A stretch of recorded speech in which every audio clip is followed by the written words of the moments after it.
Check audio 1 2 3 4.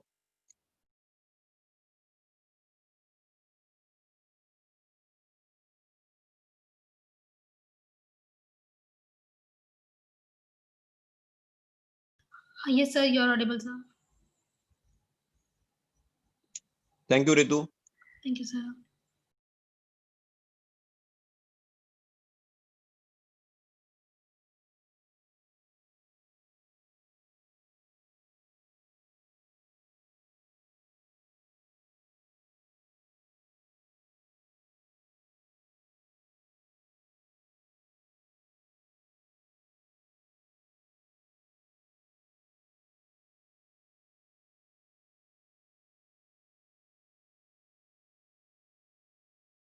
Someone else. You can wait or go.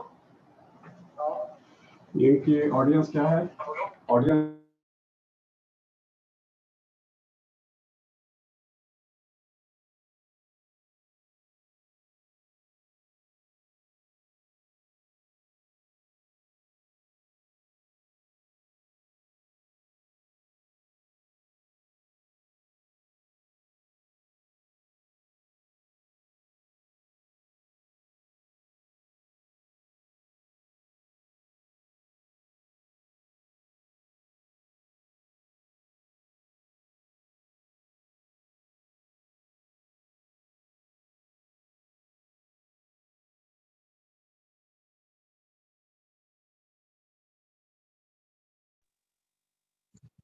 Sir, how are you?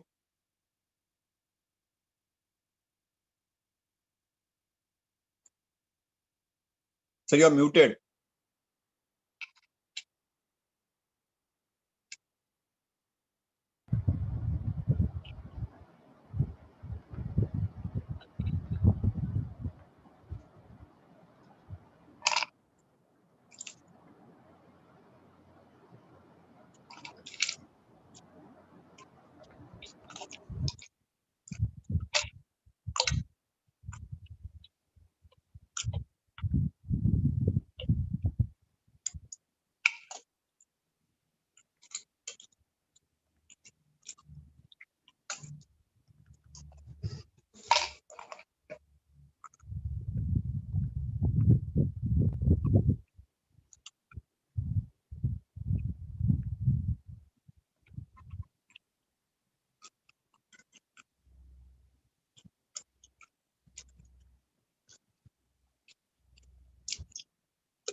ऋतु जरा slide download कर लो। Okay, sir. ये slide download कर लो, बीच में सिर्फ 1 second slide दिखा के फिर हटाते जाएंगे उसको डिस्कशन के बाद।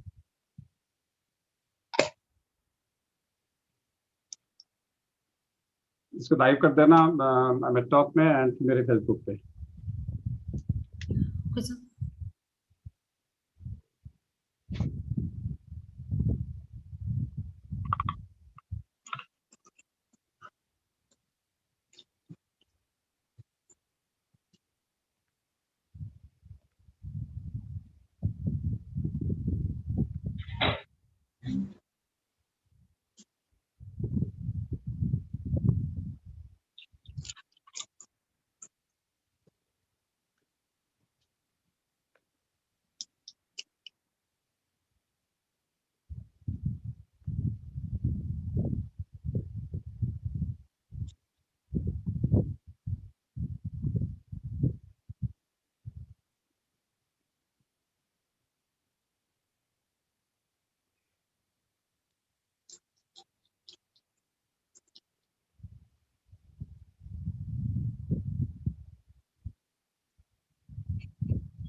Should we start, Ritu? So 1 minute left.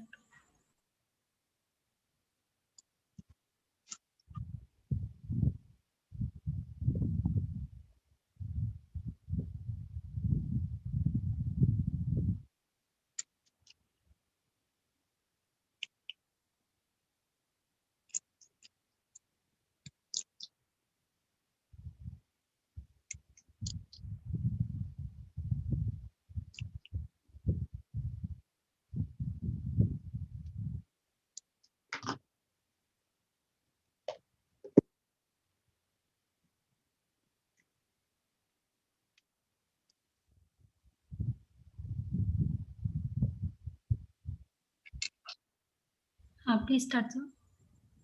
Hello, everybody. Greeting from Heart Care Foundation of India and IJCP cum MedTalks group. I am Dr. K.K. Agarwal. Welcome to our interaction here. For me, it is 852nd interaction in the last 6 months on COVID-19. This interaction basically is based on the recent guidelines which Ministry of Health has come out about possibilities of co-infections with COVID-19. People are anticipating that in winter, number of cases may increase and confusion may increase in the management of COVID-19, whether it is COVID-19 or some other disorder. I have with me Professor Dr. Shashank Joshi, a Padma Shri awardee, a former president of Association of Physicians of India, endocrinologist, physician, done extensive work in the field of COVID in Maharashtra. Both of us will be interacting. Initially, we thought that it will be a lecture, but we thought that instead of a lecture, let's interact with each other based on the practical points. Because the winter is already on, we are getting mixed and co-infections. So we will be interacting with us based on certain points which I have noted down on certain slides. Can we have the second slide, please? Second. First ko chhod ke pehle second. Second. Next slide. Yes. So Dr. Shashank Joshi, normally we say when a viral infection comes, this viral infection or any vaccine will produce an innate immunity, will produce interferon 1A, which will prevent from a subsequent viral infection. So normally we say that once you get an infection, you get protection from another virus for few months. That's the basis of vaccine, and that's the basis of BCG, and that's the basis of MMR, that if you give any vaccine or a natural infection, it will produce interferon 1A, which will give you immunity for 3 months. But in COVID-19, this is not happening. Dr. Joshi. That is very true, Dr. Saab, because in COVID is a predictably unpredictable virus, and it is we don't know whether it is a true virus or a pseudo virus. 3 things are very clear cut. Number 1 is that the classical interferon response is not seen. Number 2, there is a lot of inflammatory response, not just a immunological response. And many a times the inflammatory response and the hyperinflammatory response is much more robust than actually the immunological response. So there is a discordance which is seen in COVID, which is not seen with other viral flus like flu or even H1N1 or other infections which you would get. And that is a variance to normal things. And probably in an RNA virus like SARS-CoV-2 virus, probably the T cell and the T memory cells, how they get activated is an enigma to us. We are only understanding the natural history better as we have entered COVID in the 3rd season, I would say. Though we are in the 6th month of COVID, we are in the season. First, we started with summer, then we had monsoon, and now we are entering into winter. So technically, spring is also a season. So actually, COVID came in spring to us, lasted the summer.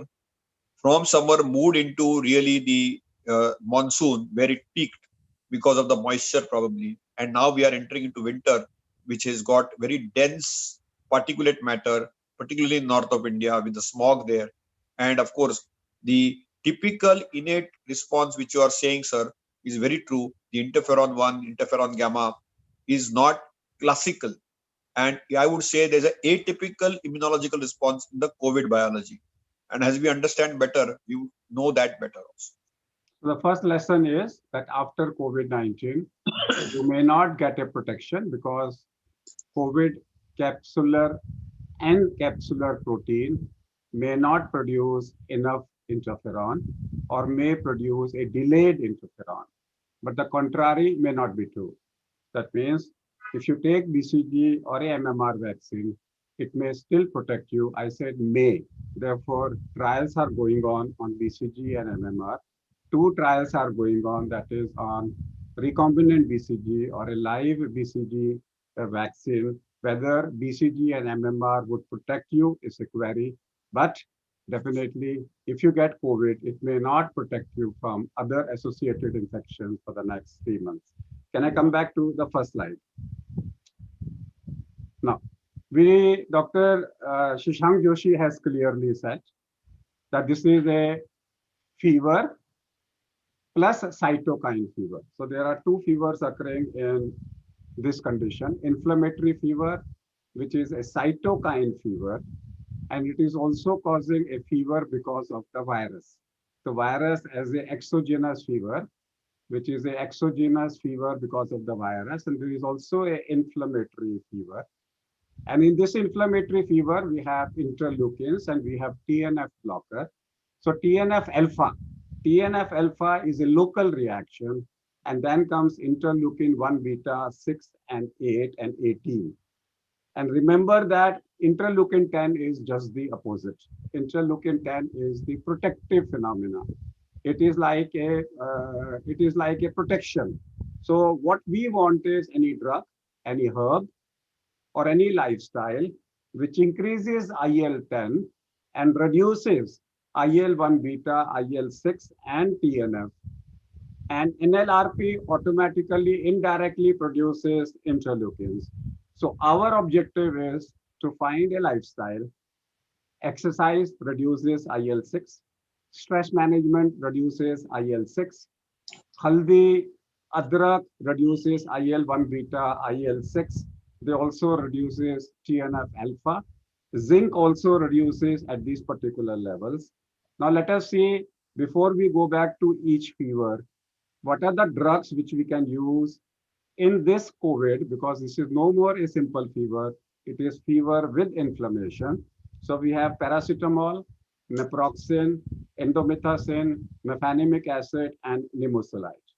And if you say only three drugs reduces TNF alpha, that is naproxen, mefenamic acid, and nimesulide. So therefore, the drug of choice here will be a choice between naproxen, mefenamic acid, and TNF alpha. Indomethacin increases IL-1 beta, which is the main cause of fever.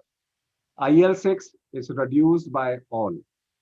IL-6 is reduced by all, so you can choose as far as IL-6 is concerned.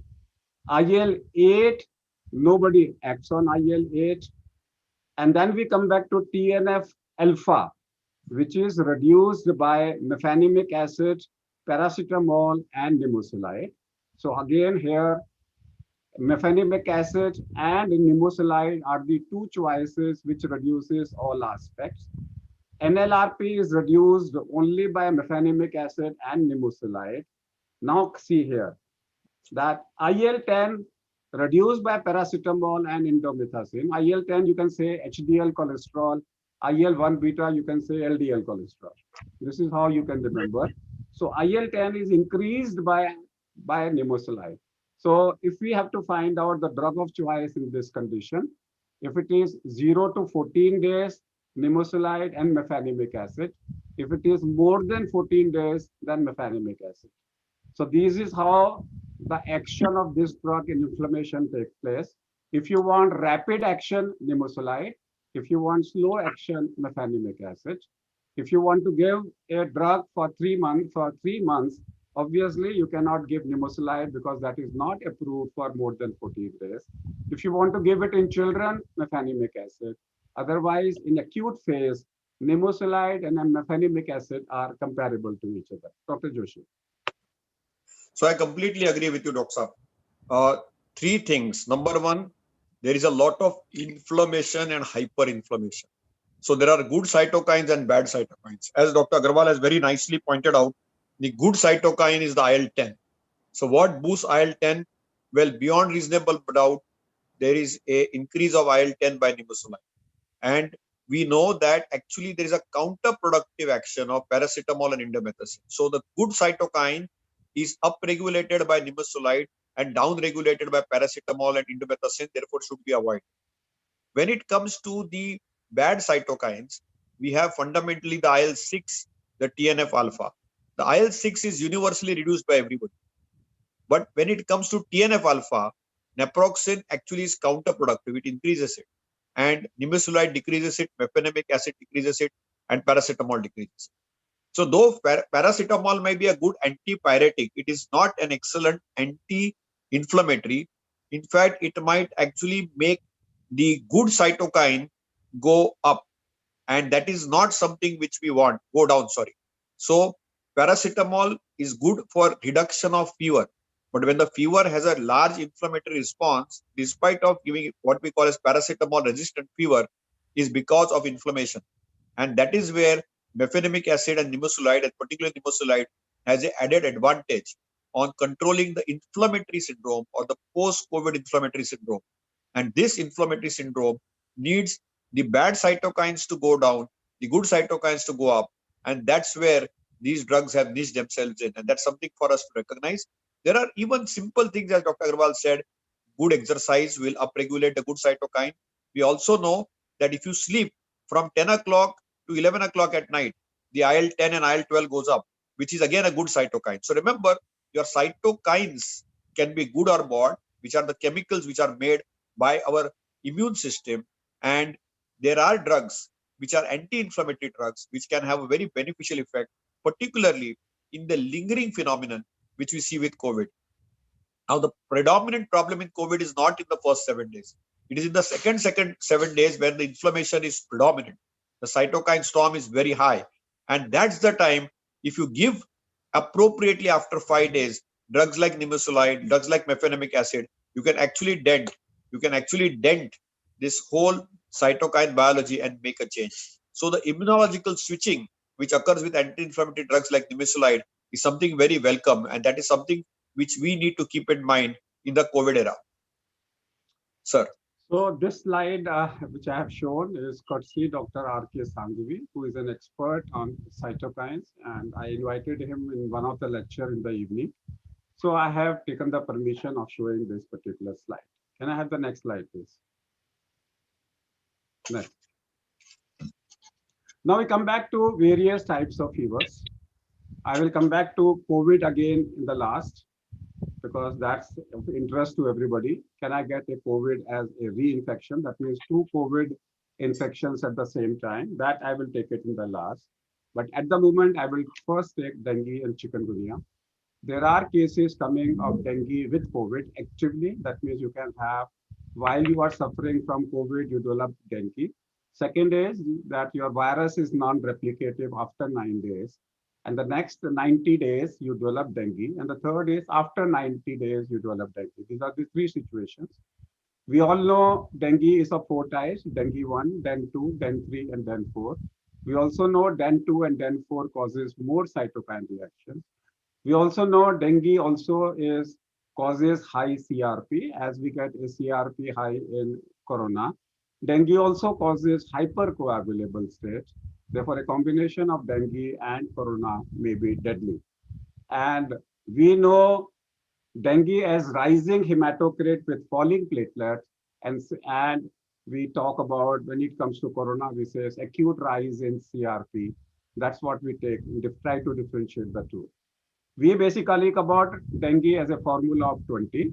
That means if you develop rapid rise in pulse rate by more than 20, rapid fall of upper blood pressure by 20, if your pulse pressure is less than 20, if there is a rapid fall of platelet to less than 20,000, simultaneously with acute rise in hematocrit by 20%. If your tourniquet test shows 20 PTK per inch, you are dealing with a severe dengue. That means there is a leakage of endothelial leakage. There is intravascular dehydration and extravascular fluid accumulation. Immediately take 20 ml of fluid per kg body weight stat. And if you do not pass your urine in the next 1 hour, continue taking high amount of liquid till you pass urine and then reach a hospital. Now, these are certain points. My question to Dr. Shashank is, once we know that dengue is hypercoagulable, it causes intravascular coagulation because of dehydration, intravascular dehydration. And COVID also causes increased hypercoagulation. In the virtuous triad, this gets added in that particular situation. How important it is to differentiate, diagnose, or pick up dengue, and very well knowing that NS1 antigen can be falsely positive in Corona 19. So this is a very, very crucial point. In fact, last year in the month of July and August, Mumbai is one of the dengue capitals of India.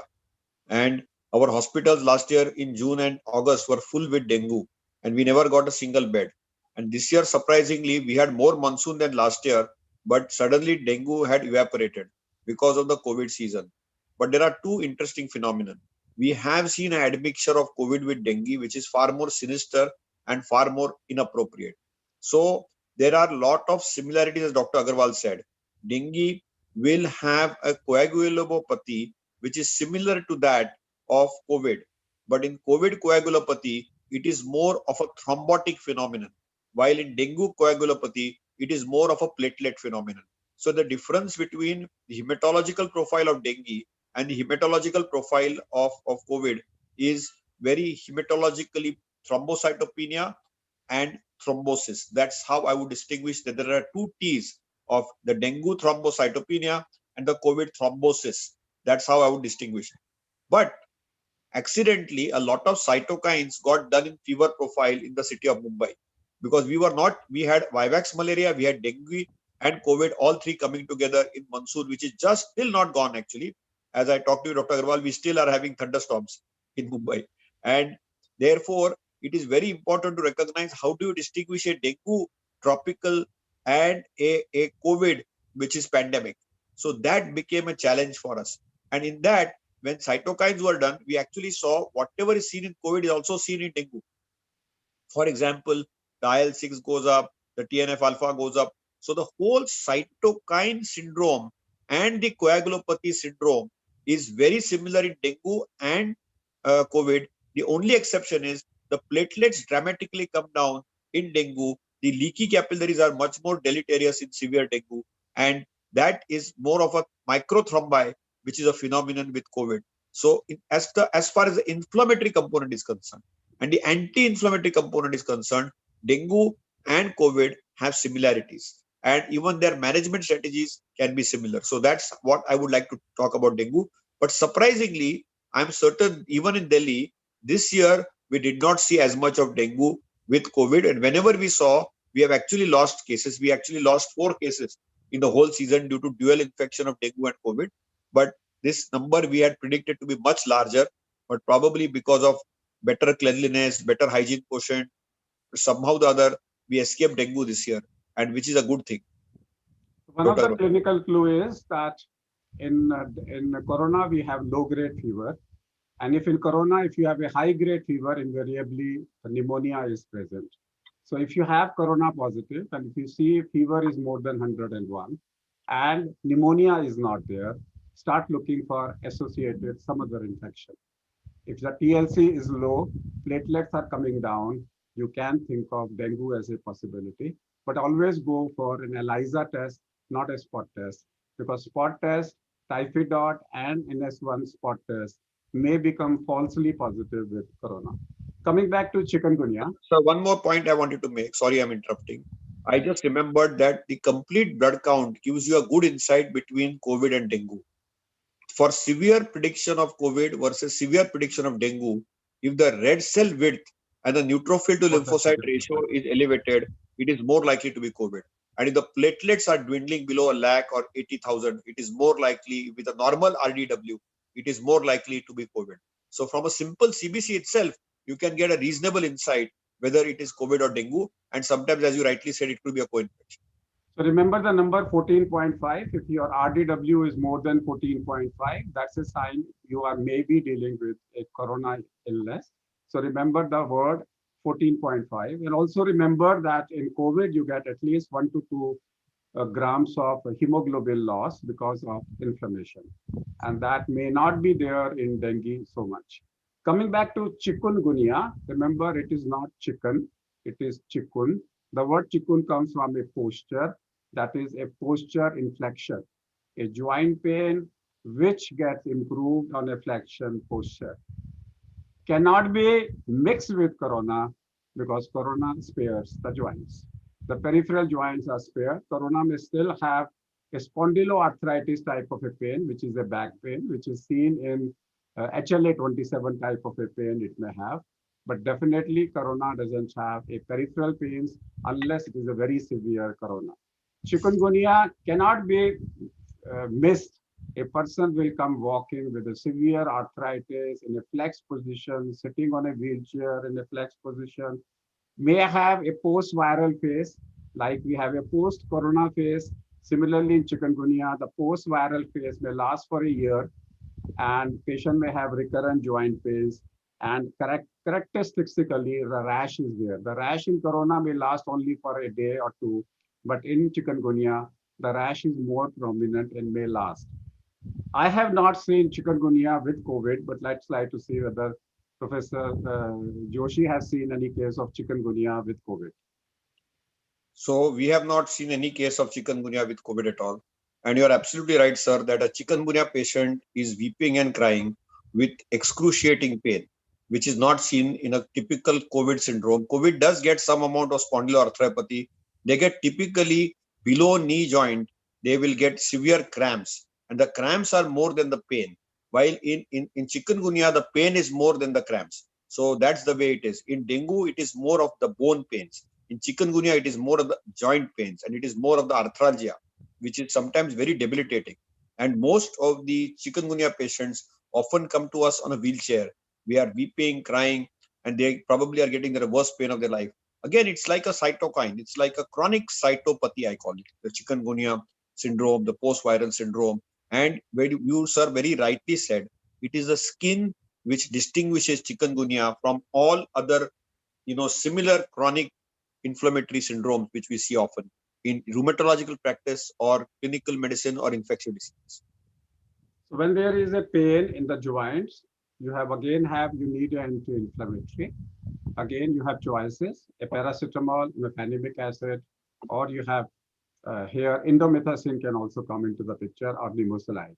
For acute pain, nimesulide will try to compete with other drugs. But if you need to give a drug for 3 months, here indomethacin may take over other drugs because long-term use indomethacin may take over. But for 3 months, you can still give mefenamic acid. But for first 7 days, nimesulide, because of a quicker action, may respond.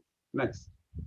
So just a point here, sir. I normally prefer to give nimesulide in the first week of 15 days and then move them and switch them to another agent like a mefenamic acid or indomethacin. I sometimes tend to nowadays prefer more of mefenamic acid after 2 weeks of nimesulide, and actually the results are dramatic. Sometimes what happens if you start de novo mefenamic acid or indomethacin, the response is only 50%. So if you want that responder rate to improve from 50% to almost 80 or 90%, sometimes it is worthwhile adding a nimesulide there.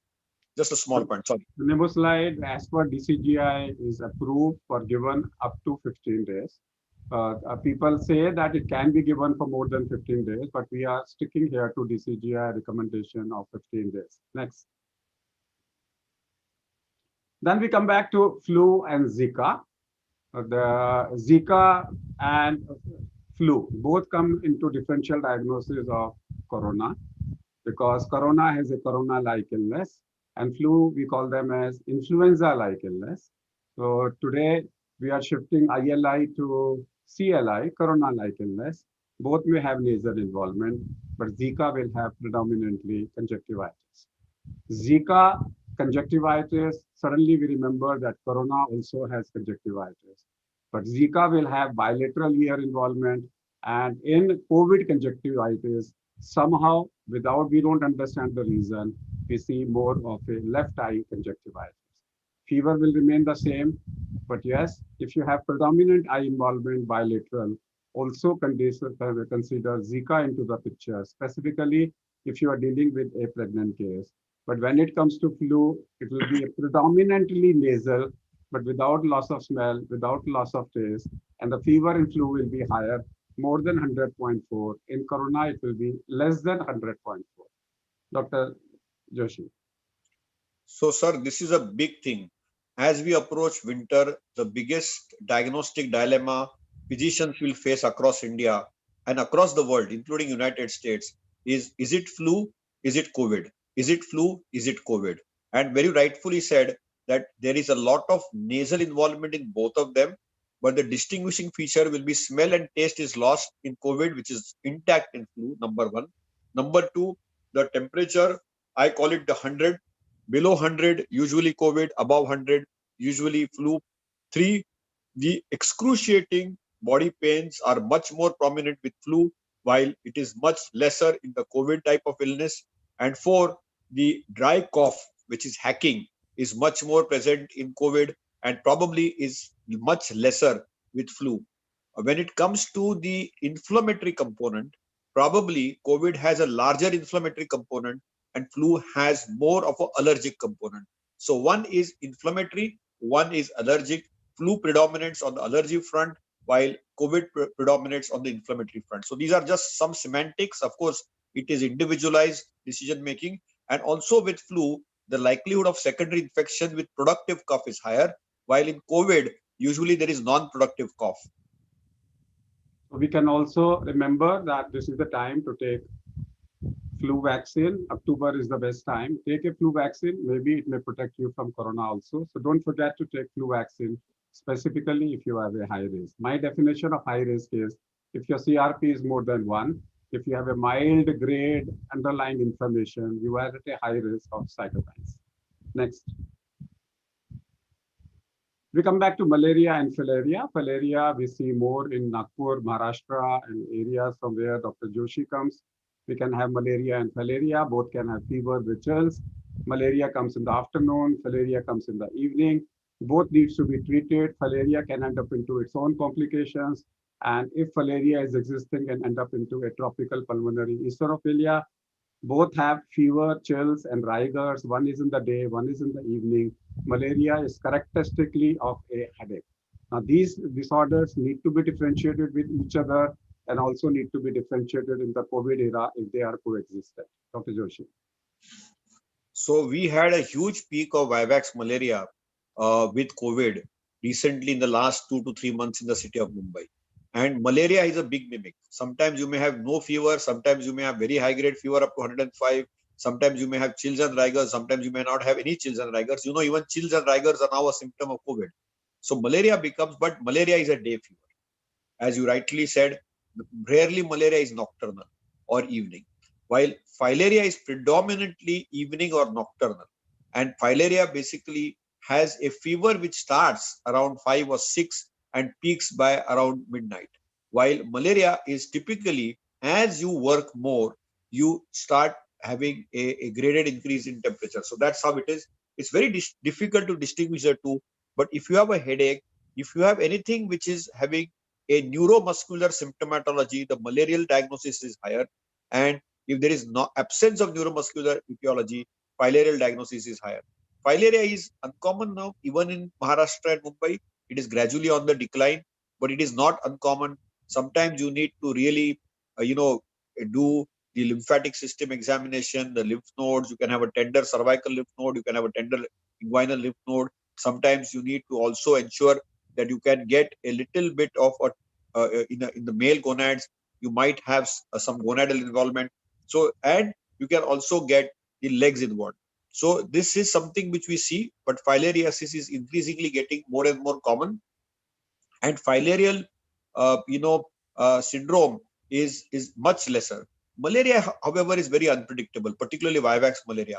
Vivax malaria, sometimes the fever can come every third day. Sometimes it can come every fourth day. And that can be very, very tricky. So if somebody is getting fever on and off, actually you tend to land up with multiple antibiotics. And we know that Vivax malaria is a big mimic because it needs a proper medication for a good 14 days with a proper prophylaxis. So that's something which we need to recognize. Every malaria is not necessarily a falciparum malaria.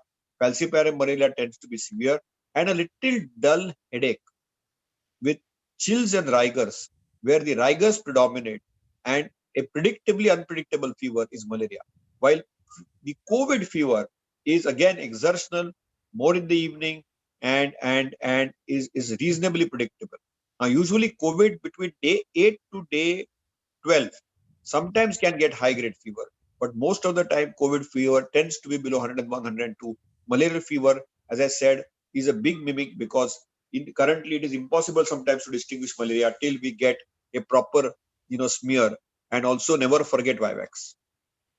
So Vivax is something which we have not yet seen resistance to Vivax malaria. It's treatable, and anything which is treatable fever should be always ruled out. Next.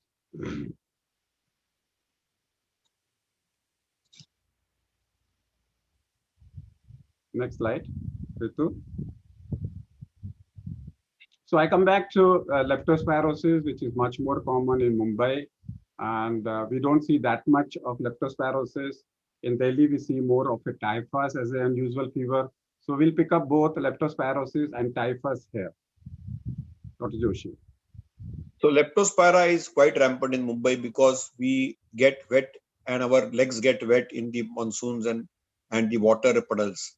And doxycycline is a drug of choice. And leptospiral fever, if treated appropriately and quickly and fast, you can otherwise get, these typical, ictohemorrhagic, as they say, which is basically ictus means jaundice, and you get a lot of bleeding, and it affects the liver and the kidney. So leptospirosis, if appropriately attacked and treated, whenever there is a shower of monsoon, is very, very amenable to treatment. Unfortunately, this time we also saw a lot of leptospira with COVID. And with COVID, leptospira is a very bad combination. In fact, at Sion and KM Hospital, we lost a few cases because of a dual combination of leptospira and COVID, because it's a double whammy, because multi-organ failure is the order of the day when you get a dual infection of leptospirosis and COVID, because COVID blows up the lungs and the heart, while leptospirosis blows. So one is above the diaphragm, one is below the diaphragm, and leptospirosis typically is below the diaphragm. And as I said, leptospirosis is very treatable. One of the reasons in Mumbai from day one, we were fascinated with doxycycline. In fact, much before the hydroxychloroquine, azithromycin regimen, somewhere in mid-May only, we replaced it with doxycycline and hydroxychloroquine, predominantly because we did not want the leptospiral, attacking our slum population. And later on, of course, we made a doxy-ivermectin regimen. And in the doxy-ivermectin regimen, lepto gets very well covered. So that's something which we need to recognize. The doxycycline, it's a leptospirosis, if treated early, is a very treatable condition. What about typhus, scrub typhus? So scrub typhus is unusual. It can be seen, in Delhi, but we also see it in Mumbai. And again, as I said, you need to get appropriate antimicrobial policies. Now, lot of leptospira scrub typhus are linked to hygiene, and we need a high index of suspicion, because many a times if we do not have a high index of suspicion, you can miss it. Often leptospirosis can present with muscle pain, which is very acute, like myositis, and with jaundice. So if you see jaundice, you need to red flag a leptospirosis. Similarly, it is true for the typhus. Typhus, I would in fact ask you, Dr. Agarwal, to describe your Delhi experience, because you see typhus far more than what we see in Mumbai. We see leptospira far more than what you all see probably in Delhi. One is that whenever you have fever, doxycycline gives you malaria, dengue, it gives you COVID, it gives you leptospira, and it gives you typhus cover. So when you are in doubt, start with doxycycline. That's one. Number two is whenever you have a person, always look for a fever, for a scar in the leg. And if you see something like a mark, black mark on the leg, immediately look for a lymph node in the inguinal region. If it is positive, this is diagnostic of scrub fever. So scrub typhus basically is a fever with a lymph node enlargement. And wherever there is a lymph node, if it is axillary, you look for a scar here. And if it is inguinal, look for a black spot on the legs. And this is very easy. And if it is untreated, you can end up into an encephalitis. And remember, in Muzaffarpur, encephalitis in children, 50% of them were scrub typhus encephalitis. If not treated in time, you can kill. And if treated in time, like leptospirosis, it takes care of everything. Can we go to the next? Then with that, we will also cover typhoid. With the typhus, we'll also cover typhoid. Typhoid, remember one thing in COVID era, that typhoid test is false positive in every case of corona. Therefore, go for blood culture. Unless it is a blood culture positive, do not treat it as a typhoid fever. We have seen couple of deaths in Delhi where they missed the diagnosis of corona, husband positive, wife corona negative, typhoid positive, and they started saying this is typhoid, typhoid. No, they missed the bus, ended up into a cytokine crisis, and the patient died. So remember one thing, typhoid is a very high grade fever, patient is toxic, and here in corona, patient is not toxic at all. He is cheerful. Therefore, we call them as happy hypoxia. He is happy. He is cheerful. Fever is less. Fever is intermittent. Fever is low grade. So never miss. Corona cannot be missed with typhoid. And today's session is only if you have corona positive with a fever, which is unusual, not typical of corona, then you look for associated symptoms. Typhoid, a secondary infection in corona, can also come, requires an antibiotics. Dr. Shashank. I completely agree with you. In fact, we also see in Mumbai a lot of typhoid with COVID, and often there's a misdiagnosis because always do a bacterial culture, and blood culture is the way to go for systemic salmonellosis. And clearly, we know that appropriate antibiotics can do wonders in typhoid. The other thing which you need to recognize is typhoid sometimes doesn't go away, and it has a stool carrier. There is a similarity between typhoid presentation and the gastrointestinal variant of COVID, because we know COVID also sometimes can present with diarrhea and can have a stool PCR which is positive. And typhoid also can linger in the gallbladder, in the bile, and in the gut. So you need to recognize that typhoid is very, very treatable condition. We also have a vaccination available, and it is all again linked to food and water. So if you are able to ensure that there is appropriate decontamination, cleanliness which is observed, we can prevent a lot of typhoid, and also vaccination is possible because that vaccination is available now. Typhoid is not something which we should miss in COVID times. And the bigger challenge is most people, when they look at a Vidal or a typhi, never miss a COVID storm, because that is the bigger danger. In fact, most of them don't have typhoid at all. Most of them have just a mild form of COVID, and that's something which we need to recognize.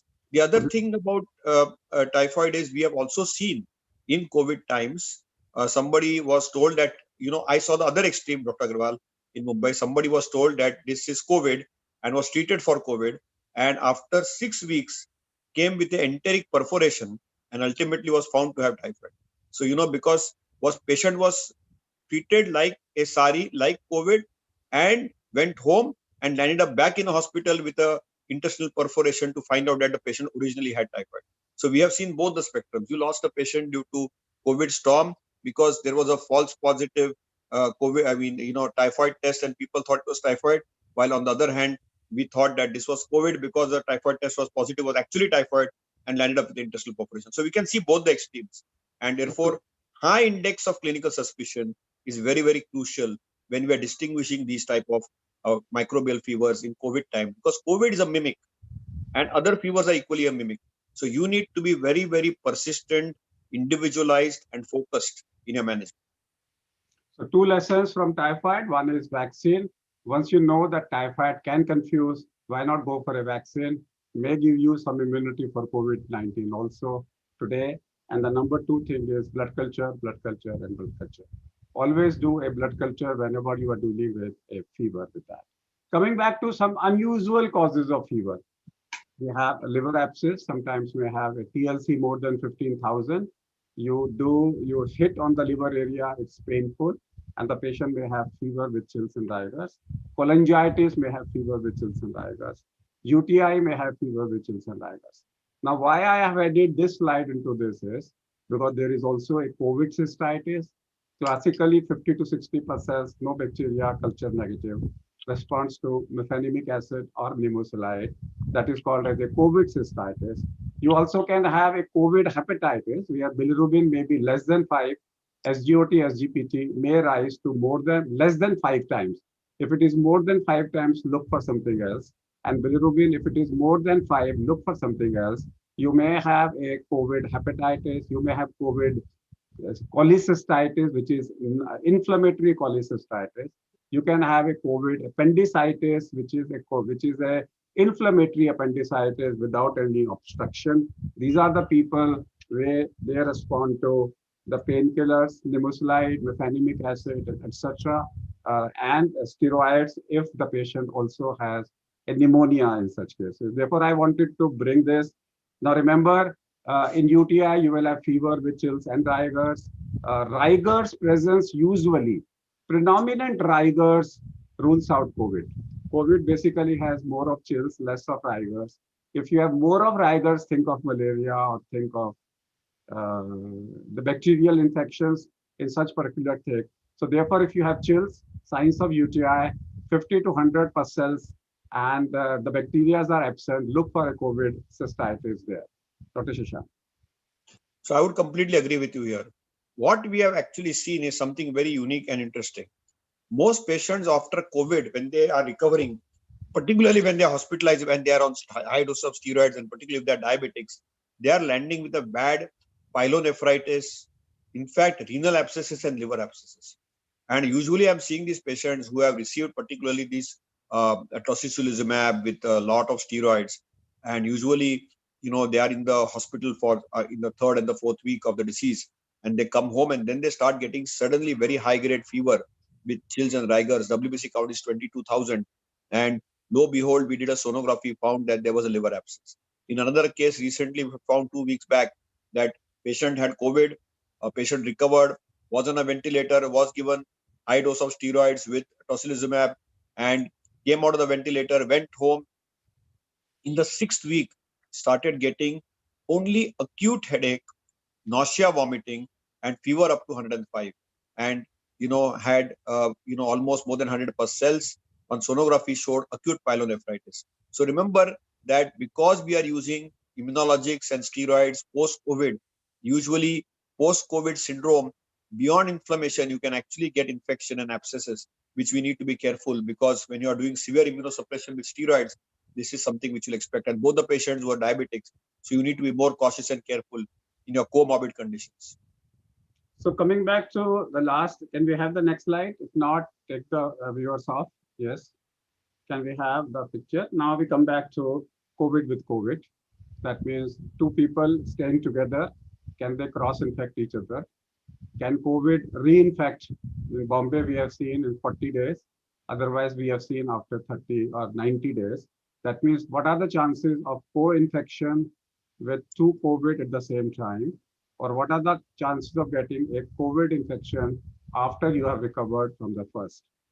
This is all dependent upon the strain of the COVID, the second strain of COVID, but it is not like dengue, which are 4 different distinct type of viruses, Den 1, Den 2, Den 3, Den 4. But here we have the same virus, but with slightly different genes with a mutation, like D614 gene. So therefore, 2 different strains of virus, can they co-infect at the same time? That's the first question. The second question is that if I am developing a coronavirus, can I get another type of a coronavirus which are normally present in the circulation and causes common cold? Dr. Joshi. So your question is very important for healthcare workers or doctors. All the reinfection cases which we have seen are in healthcare workers which are living in high viral load environments or COVID care places. So there is a sense of complacency which comes in after you recover from COVID. And if you do not follow COVID appropriate behavior, do not do appropriate masking, do not take universal biosafety guidelines, you are in for trouble. So one thing is very clear cut that reinfection, though exceedingly rare, is a clear cut visible phenomenon. As you rightfully stated, if you do a genomic analysis, both the strains are different. Whether the first infection will be severe or the second infection will be severe, we don't know. We have a case of a resident doctor who recovered from COVID storm, was hospitalized the first time, actually came back to his duty, got a antibody titer done. Actually, after the antibody titer was done, gave blood for plasma, and plasma donation was given. And after 3 weeks of plasma donation, actually again got an infection. Genomic analysis was done and had a second infection, had a full-blown syndrome of COVID right up to hospitalization, but no ventilator, and has recovered. Now, obviously, this is one of those published cases which got published. Around 8 cases were there. Most of the cases we have seen are doctors or nurses or healthcare workers. So outside that space, to see a reinfection is exceedingly rare. So it is not that it is uncommon, but it is exceedingly rare. But we need to understand that reinfection is a real phenomenon. It can occasionally occur, rarely. It is very difficult to prove it. The other thing which we may see and which we need to recognize, Dr. Agarwal, is very interesting. We also might have a reactivation of the old virus. Now, we know that COVID is predominantly sitting in the ACE2 receptors in the alveolus or type 2 pneumocytes or the heart. But we know there are other hidden reservoirs of COVID. And I am told the main have a reservoir in the testicles. There is a gut reservoir. And many a times when you get a COVID infection, and in fact, in NIRR, which is ICMR Institute in Bombay, they are doing stool PCRs. Because we know that if there is a gut reservoir or a testicular reservoir or a gonadal reservoir, including an ovarian reservoir, that could be a potential reservoir. Remember, pancreas, kidneys, liver, gonads, and gut, all of them can harbor the virus, and you might become absolutely okay, and there may be a reactivation. So whether it is reinfection or reactivation, now reactivation is not in published literature. You will see that coming up also, but keep that also in mind that sometimes there could be a reactivation from a sanctuary site. Now, in HIV, we understood sanctuary site was a lymph node. In COVID, we have not understood the sanctuary site. This is rare. This is less than 5%, and reinfection is rarest of. So in rarest of rare, we should be a little cautious and careful, but we should not be complacent. And also in reinfection, never forget reactivation.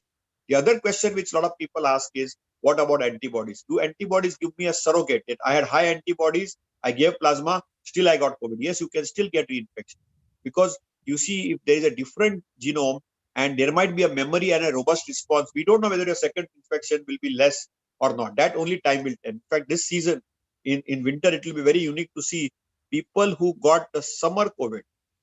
They have bypassed monsoons without any reinfection. In winter, particularly in the month of January, February, will they get the second infection? That is something which world is watching now, not only for India, but rest of the world. And we'll see that happening. We are already seeing a second spike happening in Europe and US.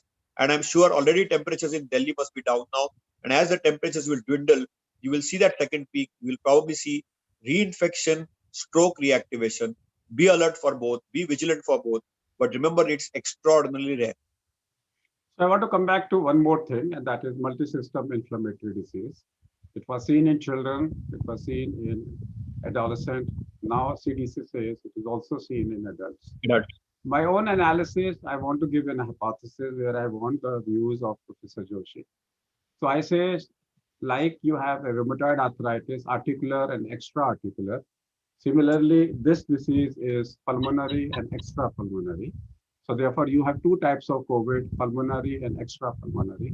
Pulmonary is TNF alpha induced, which is local, and extrapulmonary is more interleukins based. Both of them are there each other, but that's more of a remote humoral response. So you have different types of situations. You have mild pulmonary and a mild extrapulmonary, patient becomes all right. You have a mild pulmonary with a predominantly extrapulmonary, that patients may have the loss of smell, loss of taste, diarrhea as the primary presentation. Pulmonary presentation may be mild and they may recover. Then you have a more pulmonary and less of extrapulmonary. That these are the acute responses. Then comes a response after 2 months, after 30 days, 40 days, 50 days, 60 days. where you have predominant extrapulmonary response with a mild response in pulmonary.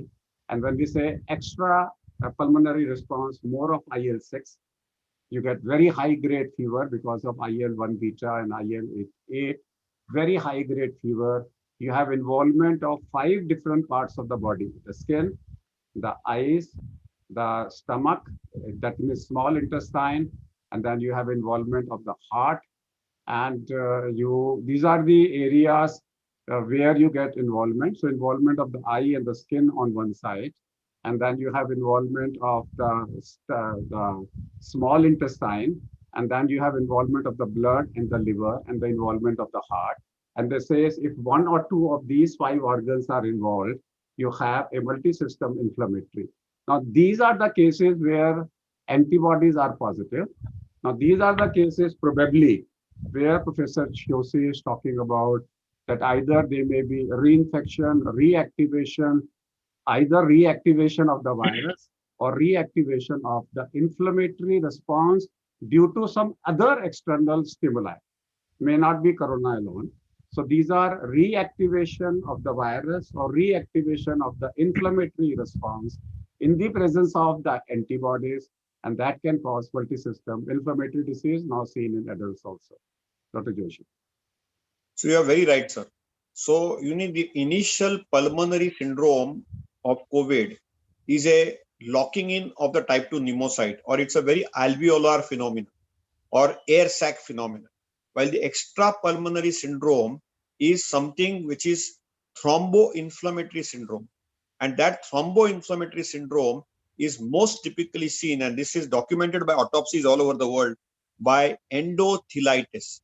In fact, when they have taken the endothelium, which is the largest organ of the body, and that is what you rightfully said, the multi-system extrapulmonary syndrome of COVID is nothing but a form first a variant of endothelitis. And they have actually demonstrated now in necropsies and autopsies, in the endothelium, SARS-CoV-2 virons. So they've actually documented that in autopsy studies. And I think, Dr. Agarwal, today I will send you on a WhatsApp a picture, very good illustrations of these slides where you can actually see this.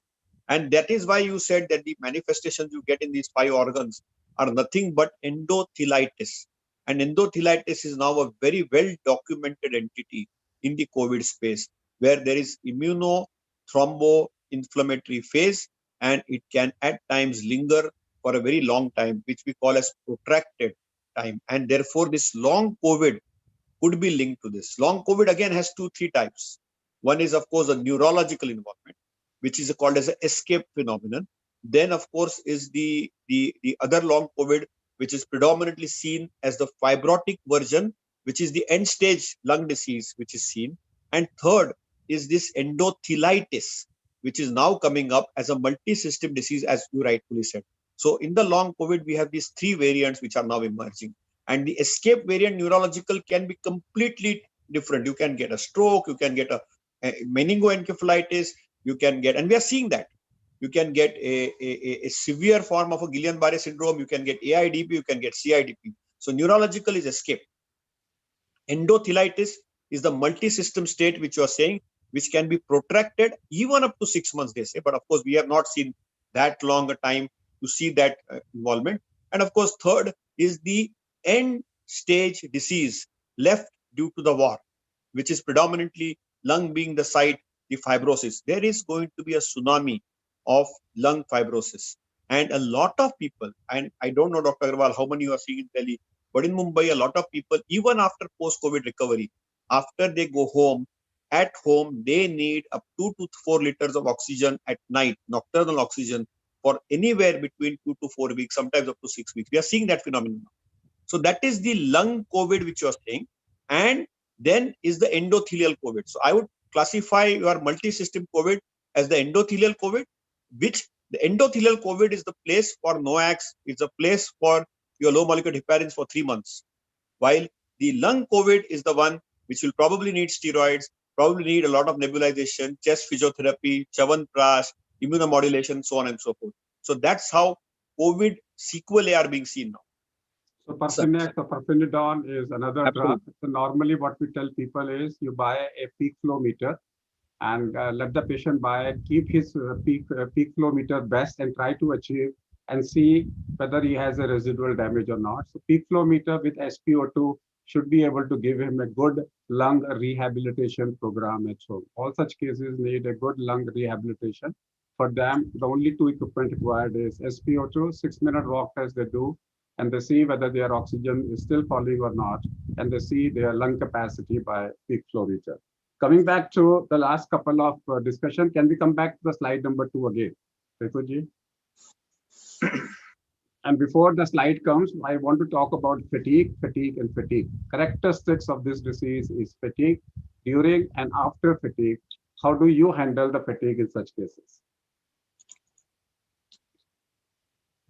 Dr. Joshi, fatigue, and fatigue. So fatigue can be two types. One is biological fatigue and second is mental fatigue. Next. So the biological fatigue, the biological fatigue often needs, coenzyme Q. एक second, मैं slide ले लूँगा. और ऊपर. N-acetylcysteine. Second slide. पीछे जाइए. हाँ, बस छोड़ दो. हाँ.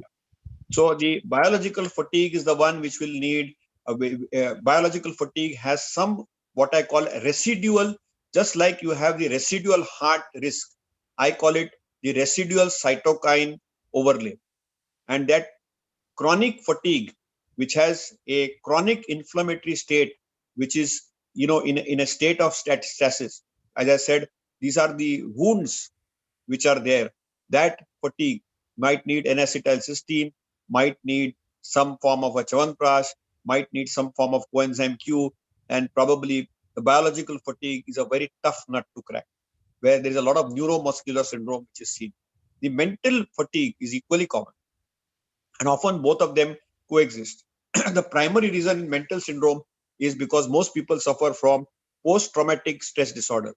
And COVID is one of the classical examples of post-traumatic stress disorder, which leads to fatigue. So we need to distinguish biological fatigue from mental fatigue, and mental fatigue can be handled by a good cognitive behavioral therapy or antidepressants or some good neuro or neuropsychiatric drugs, while biological fatigue can, again, if there is residual cytokine overlay, then some of these drugs like mefenamic acid, maybe even occasionally if the fatigue and pain, there's a pain component of the fatigue, maybe a small dose of nimesulide for a few days might be useful. But fatigue can be very distressing, protracted, and troublesome. Remember the word fatigue, the definition of fatigue, which may end up into a CFS, which is a chronic fatigue syndrome. But for that, we need 6 months of fatigue. So therefore, we still can't tell them as a CFS. But fatigue means not relieved by rest. So if you have a fatigue not relieved by rest, you start looking for a pathological fatigue. Normally, when you exercise, you should get, after rest, within half an hour, your fatigue should disappear. But here, the fatigue lasts longer than that, and you say this is a pathological fatigue. So let me revise today what we have discussed with Professor Shashank Joshi. I've taken all the questions which have come from our viewers into my presentations, into my talks already. With that, so thank you for all the people who have joined here. So prevent if you can, prevent COVID-19. Till vaccine is available, we know that correct, consistent use of masking is the prevention. The second thing is that if you get it, don't worry. Diagnose early. If you diagnose it by day 3 or day 5, if you can, first of all, day 0, try to see whether you have already a cytokine excess in your body by CRP. If your CRP is between 1 and 3, you know that you have an excess of cytokines in the body. Try to build up a anti-cytokine lifestyle that I call them as anti-inflammatory lifestyle with diet, sleep, and everything. And then if you develop the disease, look for a differential diagnosis. One diagnosis which we haven't covered, I just will cover in my talk, is TB, because TB, har COVID mein TB dhundo, har TB mein COVID dhundo is the Government of India slogan. That TB can also be a low-grade infection. It can also be an evening rise infection. It can also have an unexplained switching. And it can also have a lung lesion. It can also have a rise in CRP and a rise in TB. So don't forget And the government of India says that COVID tests and TB tests are done free in the government sectors. So if you go to a COVID test, they will invariably do a TB test also in your swab and rule out tuberculosis. And the government has said 14% of their samples in corona, they have seen coexisting tuberculosis. If you have corona, look for, is it pure simple corona, or it is a coexisting disease, or it is only some other disease than corona, being in the winter season. But if you have corona, mind it, it's not fever, it's fever with inflammation. It's not inflammation, it is hyperinflammation. Hyperinflammation needs to be suppressed, cytokine needs to be suppressed. Therefore, you have a choice.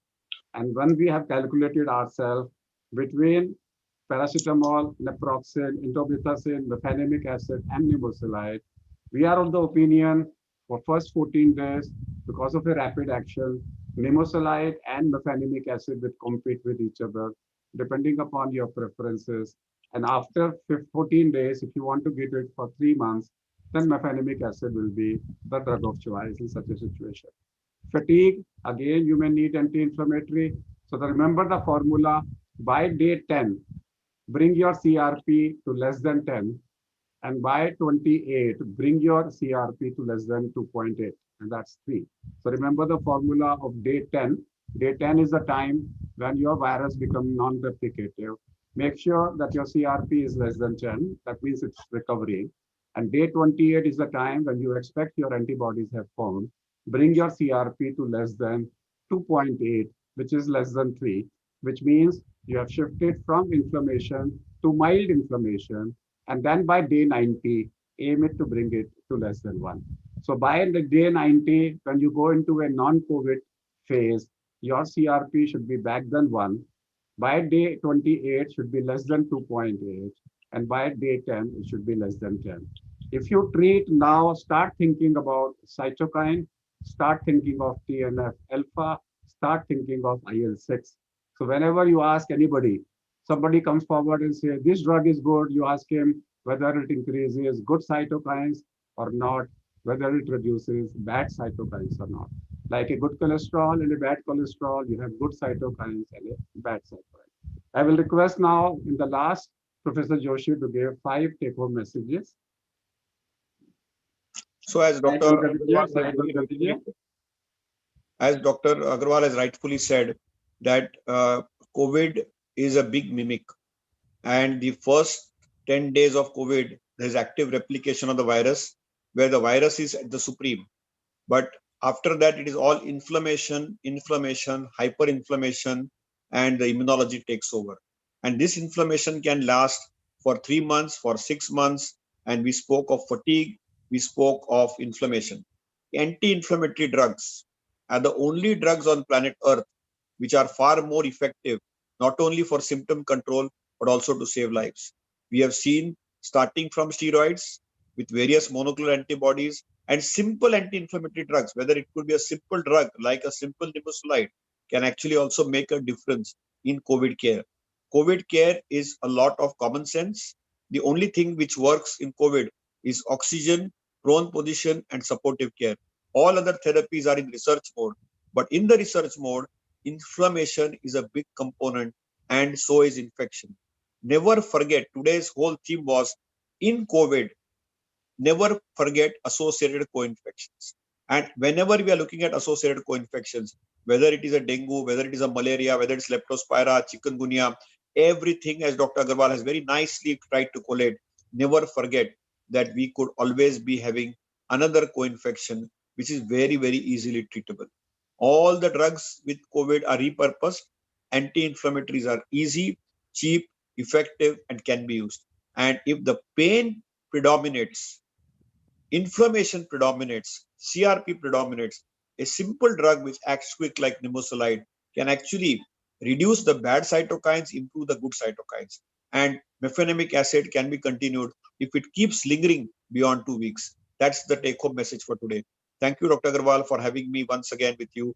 And I think I learn a lot whenever I interact with you, because your pearls of wisdom over the last 3 decades, I'm your student and I'm very proud to be your student.